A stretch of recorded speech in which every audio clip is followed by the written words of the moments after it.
શહેરાથી અમારા રિપોર્ટર ઇમરાન પઠાણ સાથે પંચમહાલ જિલ્લામાં સ્થાનિક સ્વરાજની ચૂંટણીઓ જાહેર થઈ ગઈ છે। શહેરા તાલુકા તેમજ જિલ્લા પંચાયત અને શહેરા નગરપાલિકાની ચૂંટણીઓ યોજવાની છે। આ ચૂંટણી શાંતિપૂર્વક માહોલમાં યોજાય અને કોઈ પ્રશ્ન ઊભા ના થાય તેમજ ઊભા થાય તો તે પ્રશ્નોને શાંતિપૂર્ણ માહોલમાં સમાધાન થાય તે સહિત તેમજ પોલીસ દ્વારા અવેરનેસને લઈને જે કાર્યક્રમો થતા હોય છે તેની માહિતી આપવામાં આવી હતી। પંચમહાલ જિલ્લાના શહેરા પોલીસ સ્ટેશન ખાતે લોક દરબારનું આયોજન કરવામાં આવ્યું હતું।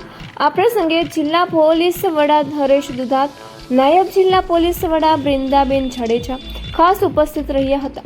શહેરા પોલીસ સ્ટેશન તરફથી તેમનું સ્વાગત કરવામાં આવ્યું હતું। જિલ્લા પોલીસ વડાએ હરેશ દુધાતે જણાવ્યું હતું કે જિલ્લામાં અકસ્માતના બનાવો, મોતના બનાવો બને છે, જેમાં હેલ્મેટ પહેરતા નથી, તેના કારણે આ ઘટના બને છે। આપણે મોબાઈલ પાછળ ખર્ચો કરીએ છીએ પણ આપણે ધ્યાન રાખતા નથી, તે ગંભીર બાબત છે। ઘરમાં પરિવારમાં અકસ્માતના કારણે મોત થાય છે, તેને પર શું વીતે છે તેની આપવીતી તેના કુટુંબને જ ખબર હોય છે। વધુમાં તેમણે વીમા સ્કીમોનો પણ લાભ લેવા અંગે અનુરોધ કર્યો હતો। સાયબર ક્રાઇમને લગતા ગુનાને લઈને જણાવ્યું હતું, આપણે જાગૃત થવું જોઈએ। ઘણીવાર કોઈ લિંક પર ક્લિક કરવાની ફોન હેક થઈ શકે છે, અજાણી લિંક પર ક્લિક કરવી નહીં। ચૂંટણીને લઈને જણાવ્યું હતું, હાર જીત એક ભાગ છે। ચૂંટણીમાં જીતેલાએ હારેલાને ઘર પાસે ઢોલ નગારા પાસે જઈ તેને એવું ન બતાવવું જોઈએ કે એ હારી ગયો છે। ચૂંટણી એ લોકશાહીની પ્રતિક્રિયા છે। મોટા નેતાઓમાં સમજ હોય છે તો આપણામાં કેમ નહીં?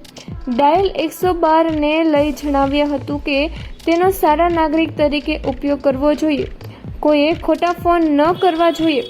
સરકારે જે સેવા આપે છે તેનો સારી રીતે ઉપયોગ કરી સાયબર ફ્રોડ થયા તો 1930 પર ડાયલ કરીને વિગત જણાવી દો। પોલીસ વડા બૃંદા જાડેજાએ જણાવ્યું હતું કે હેલ્મેટનો ઉપયોગ કરવો જોઈએ। બ્રેન હેમરેજના કારણે મૃત્યુ થતા હોય છે, બાઇક અથડાવવાથી મોત થતા હોય છે।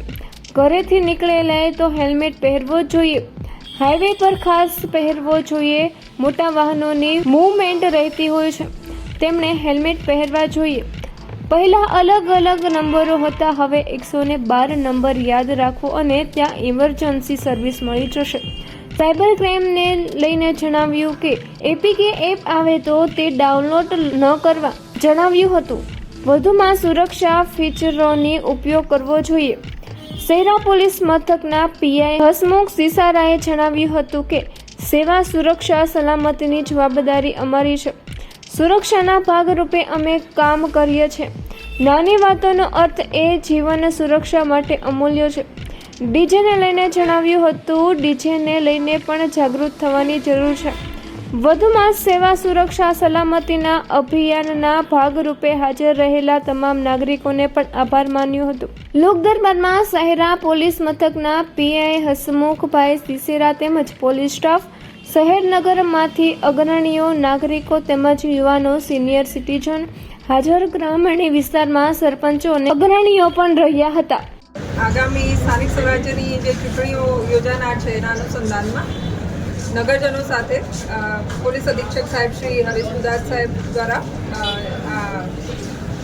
લોક દરબારનું આયોજન કરવામાં આવેલું હતું અને એમાં ખાસ લોકોને એવી અપીલ કરવામાં આવી છે કે ચૂંટણી દરમિયાન જે નાના મોટા બનાવો બનતા હોય છે, લોકોના બહુ જ નાના પ્રશ્નો હોય છે અને એના વૈમનસ્યના કારણે ચૂંટણી સમયે બનાવોને થોડું મોટું સ્વરૂપ આપવામાં આવતું હોય છે, તો લોકોને અપીલ કરવામાં આવી છે કે આવા નાના નાના પ્રશ્નોમાં સમજી વિચારીને સમાધાન કરે, એનો નિકાલ ઇઝીલી થઈ જાય અને મોટું સ્વરૂપ ના આપવામાં આવે અને હળી મળીને બધા, કારણ કે આસપાસના જ સભ્યો બધા ઊભા રહેવાના હોય છે મતદાન જે ચૂંટણીમાં છે, એટલે એકદમ ખેલદિલીની ભાવના સાથે આ ચૂંટણીમાં પાર્ટિસિપેટ કરે અને આ ઉપરાંત લોક દરબારમાં પોલીસ જે પ્રજાના અવેરનેસ માટેના કાર્યો કરતા હોય છે એના અનુસંધાને લોકોને જે 112ની હેલ્પલાઇન છે, સાયબર ક્રાઇમ્સ જે વધી રહ્યા છે, શહેરા સ્પેસિફિક થોડા પોક્સોના બનાવોનું વધારે અહીંયા બનતા હોય છે